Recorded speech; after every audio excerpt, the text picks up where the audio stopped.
प्रश्न है पूछा गया है कि हमारे जीवन में जो इतनी परेशानियां आती हैं, ईश्वर हमारे साथ ऐसा क्यों करता है? क्योंकि हम दूसरों के जीवन को देखते हैं, वो तो अपना जीवन सुखमय तरीके से जीते हैं और उनका जीवन एक पूर्ण सा भी लगता है, तो ईश्वर हमारे साथ ऐसा क्यों करता है? यह मैं कहूँगा ये सिर्फ आपका नज़रिया है।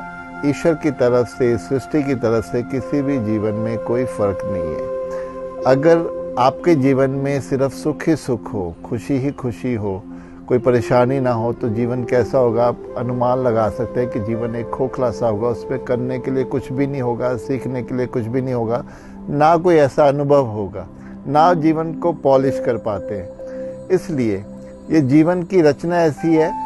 आपको जो लगता है कि लोग सुख से जीवन जी रहे हैं, उनका जीवन पूर्ण है, जब उनके साथ बैठेंगे, उनके बात करेंगे, जब वो अपने जीवन के बारे में शेयर करेंगे, तभी आप जान पाओगे कि नहीं, बल्कि मेरे जीवन में परेशानियां कम है, उनके जीवन में ज़्यादा है।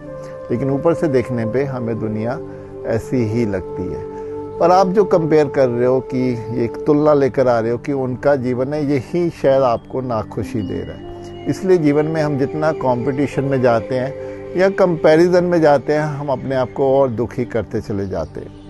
ये जीवन तो हमें सीखने के लिए मिला है, पॉलिश होने के लिए मिला है, कुछ जानने के लिए मिला है, समझदार बनने के लिए मिला है।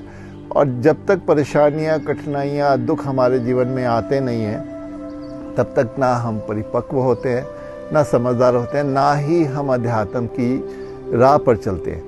क्योंकि दुख ही तो है जो हमें ईश्वर के नज़दीक ले जाता है। अगर हम अपने जीवन को ऐसे ही, जैसे हमें मिला है वैसे ही अगर हम स्वीकार करते हैं कि ये सृष्टि जैसे भी हमें जीवन दे रही है, हमें मंजूर है, तो फिर हमें कुछ भी फ़र्क नहीं पड़ता कि हमारे जीवन में सुख चल रहा है या दुख चल रहा है, क्या चल रहा है, कोई फ़र्क नहीं पड़ता। हम सिर्फ जीवन को तब इंजॉय करते हैं। तो जीवन को ऐसे ही जीना सीखें, क्योंकि ये जीवन तो उसकी अमानत है।